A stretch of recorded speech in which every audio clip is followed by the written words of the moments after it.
Earlier this morning in Altoona, Pennsylvania, members of the Altoona Police Department arrested Luigi Mangione, a 26-year-old male, on firearms charges. At this time, he is believed to be our person of interest in the brazen, targeted murder of Brian Thompson, CEO of UnitedHealthcare, last Wednesday in Midtown Manhattan. The suspect was in a McDonald's and was recognized by an employee who then called local police. Responding officers questioned the suspect, who was acting suspiciously and was carrying multiple fraudulent IDs as well as a U.S. passport. Upon further investigation, officers recovered a firearm on his person, as well as a suppressor, both consistent with the weapon used in the murder.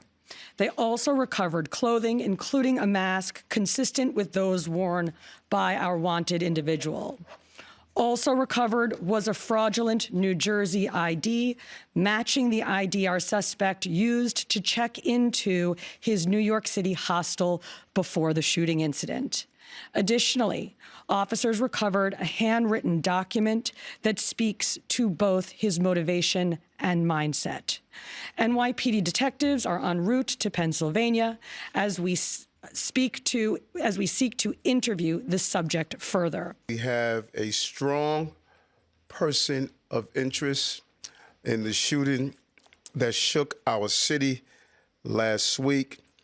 CEO Brian Thompson of UnitedHealthcare was the victim of a senseless act of violence. Our officers have been working around the clock. Many of them did not go home to pursue this individual. It was crucial that we were able to remove him off the streets of America, and we were going to seek him out no matter where he was at the time. He matches the description of the identification we've been looking for. He's also in possession of several items that we believe will connect him to this incident. How did we do it? Good old-fashioned police work. The chief of detectives and the police commissioner made the decision to release as much of a photo that we had at the time. We sent it across the country, and someone, a McDonald's employee, did something we ask every American to do. If you see something, say something, but most importantly, do something. And they did. And because of that, we believe we have a strong person of interest to deal with this case. And this case, which captured the attention of an entire nation, is another example of how connected we are and how important it is to work together, share information, and pursue every lead. For just over 5 days, our NYPD investigators combed through thousands of hours of video, followed up on hundreds of tips, and processed every bit of forensic evidence, DNA, fingerprints, IP addresses, and so much more to tighten the net. We deployed drones, canine units, and scuba divers. We leveraged the domain awareness system, Argus cameras, and conducted aviation canvasses. And our detectives also went door to door, interviewing potential witnesses and doing the good old-fashioned police work that our investigators are famous for. This combination of old-school detective work and new-age technology is what led to this result today. And we must also acknowledge the instrumental role the media and the public played in this case. The images that we shared with the public were spread far and wide, and the tips we received led to the recovery of crucial evidence. We should never underestimate the power of the public to be our eyes and our ears in these investigations. Now, the case will continue through the criminal justice process, and while we are proud of today's accomplishment, we must, of course, remember that a family is in mourning. I want to again extend my sympathies to Brian's family, his co-workers, and all who knew him. Finally, I want to thank the women and men of the NYPD especially our Detective Bureau personnel, with a strong assist from our intelligence analysts. We also thank the SAC of the FBI's Criminal Investigative Division, Leslie Rodriguez-Bekshies. And I want to commend the staff of the Manhattan DA's office, and especially DA Alvin Bragg. As the commissioner stated earlier, a male was taken into custody today in Altoona, Pennsylvania this morning. He has been identified as Luigi Nicholas Mangione. He's a male, 26 years old. He was born and raised in Maryland.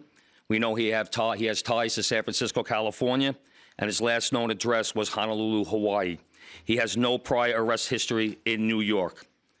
Members of the NYPD Detective Bureau are currently traveling to Pennsylvania with members of the Manhattan District Attorney's Office to interview this subject.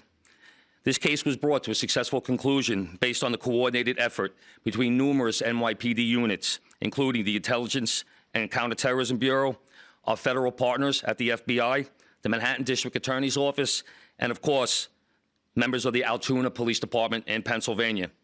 On Thursday, one day after this crime was committed, the NYPD released a photo of the shooter in this case. This picture was obtained by the NYPD during one of their extensive video canvasses. We took that photograph and we asked for the public's help in identifying this subject, and the public responded. Hundreds of tips began to pour into our hotline. Each tip was investigated thoroughly, and we began to release additional photographs as they came into our possession. The NYPD provided these photos to numerous media outlets. Local, national, and international outlets released the photo via television, print, social media, and online content. Luckily, a citizen in Pennsylvania recognized our subject and called local law enforcement. Members of the Altoona Police Department responded to the call, and based on their investigation, they notified the NYPD. This investigation is still active and ongoing. Thank you very much. I had a couple questions about the document that he was found in possession with. Can you go a little bit more in depth about those motivations that you mentioned? Was that CEO specifically named in that document? Was there anything more about him wanting to go after others? And also in that document, was there any indication that explains as how the level of detail that he went into killing him? Like, is there anything? Like I said, that document is currently in the possession of the Altoona Police Department as part of their investigation. But just from briefly speaking with them, we don't think that there's any specific threats to other people mentioned in that document. But it does seem that he has some ill will toward corporate America. Chief, was the suspect wearing a mask at the time he was spotted in the McDonald's? And also, criminal cases often have a linchpin. Can you point to a single linchpin that helped crack this case? There's numerous linchpins in this case, in the fact that we've recovered an enormous amount of forensic evidence, an enormous amount of video, and once again, with your help and the public's help. So I really couldn't put it on one thing, but if I had to, it would be the release of that photograph from the media. Dean? You said he had a passport on him. Do you believe he was trying to flee the country? And also, are you still looking for any evidence in Central Park in regards to the bike? We had divers in the water yesterday that came up negative results. The passport, we don't believe that he was planning on doing any traveling at this time. We don't think at this point in our investigation, we don't think he was trying to flee the country.